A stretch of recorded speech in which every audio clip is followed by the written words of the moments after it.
What's going on, beautiful people? It is I, your flying locomotive and faster than a speeding bullet SuperCliff, coming at you live with a brand new video. And for today's majestic and fantastic video, we are back at it with some more HalJordan shenanigans, for I am talking about Green Lantern issue number 10. But before we suit up and travel the cosmos, if you are new to the channel, then smash that like and subscribe button. That way you guys never miss out on anything that happens on this majestic channel. So what are you waiting for? Let's raise the bar and go full on Super Saiyan. Hit that subscribe button. Thus, without further ado, let's get heroic and green with Green Lantern issue number 10. Alrighty folks, so our story starts off on the planet Oa. What was once the headquarters for the GreenLanternCorps is now the main base for the United Planets Lantern Corps. Now, amidst the shadows of Oa, we see Green Lanterns Joe and HalJordan sneaking around as if their lives depended on it, which is pretty much the point of sneaking. You know, avoiding death and consequences is definitely the goal, but I digress. So yeah, the pair are sneaking about, and Joe is hell-bent on telling Hal to avoid using the ring. And with that, Joe provides Hal with a quick rundown of the situation. Apparently, according to the Green Lantern Resistance, the United Planets have given new power rings to a few magic users stationed on Oa. Thereby, if anyone uses a power ring, they'll be able to detect said user's location. So yeah, whatever you do, Hal, don't use the ring. Now, after following through a ventilation shaft, Hal is then greeted by fellow Green Lanterns, including lanterns like Kyle Rayner. And it turns out Joe was leading Hal to the Resistance base. Now, it's here where our hero is given the synopsis of what's happening. Check it. You see, after Hal left the Corps following the death of Kilowog, Joe had orders to return back to base. However, Jessica got into contact and told her that something weird was happening on Oa. Veteran Lanterns were being sent away, and weeks later, their rings were returning, which, in case you didn't know, when a Green Lantern dies, their ring is transported back to Oa so that they can be given away to new conscripts. So yeah, basically Joe is under the belief that veteran Lanterns are being killed off, one by one. From there, new recruits are given rings. However, these new members lack the training and the compassion of a Green Lantern. The new Lanterns are basically shitbags, power hungry.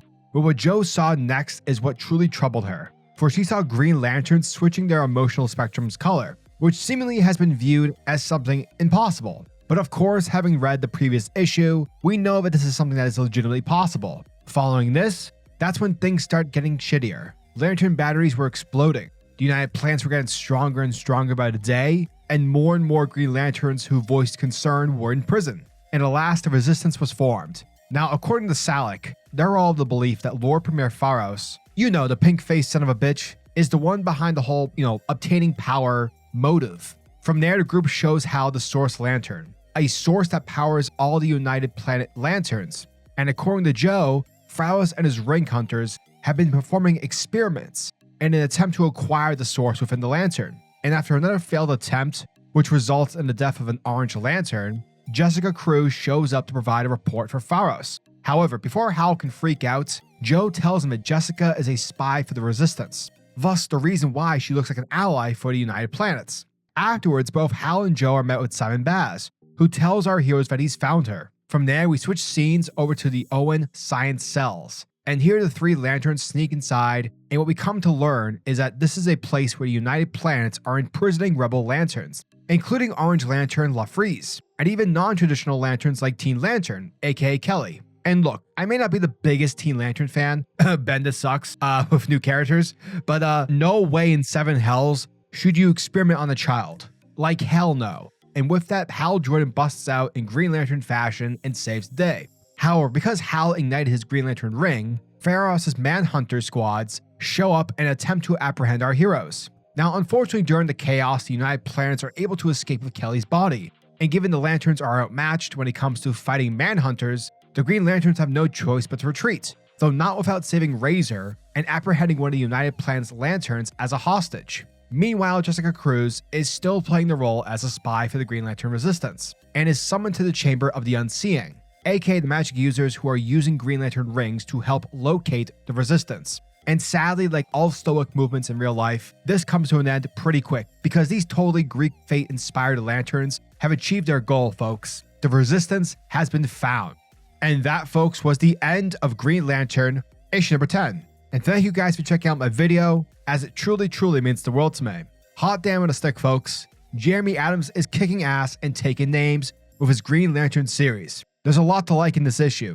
For starters, this issue was a meaty one. A lot of food on the bone, if you will. We learn a lot with regards to the United Planets, the corrupt side of them, and the way they're experimenting on lanterns, and installing martial law. There's a really cool Star Wars vibe happening here, Empire versus Rebellion fashion. It's interesting seeing how Oa, as this highly secured planet now, what was once a place that symbolized heroism and the power of will, has basically been violated because of planetary politics. This once beautiful place is now corporate and filled with multiple bullshit layers. And at the end of the day, it's only creating more chaos than preventing. Me personally, I don't give a shit about Teen Lantern, but I am fascinated to learn more about what it is that Phraus is trying to obtain. Like, obviously it's power, but for what exactly? And why does he need to experiment on Teen Lantern and the others in order to achieve this goal? I like how the story is really highlighting just how evil Lord Premier Phraus is. His whole Sinestro vibe was somewhat teased during Philip Kennedy Johnson's run on Action Comics. So yeah, I'm down to learn more about this character and his sinister plans for the future. Overall, this was a great issue. HalJordan kicks ass, and with every new issue Jeremy Adams is pumping out, the more and more I get invested. So yeah, as always, I'm your majestic sayer over at SuperCliff, and if you guys are new to the channel, then do me a solid by smashing that like and subscribe button, and also the notification bell so that you'll never miss out on an upload, and so that you'll always be kept up to date with your favorite top tier comics happening in the comic book world. Now tell me, what are your thoughts and opinions on this issue? Are you guys excited for issue number 11? Let me know down in the comment section below. And until the next video, peace. Giggity goo.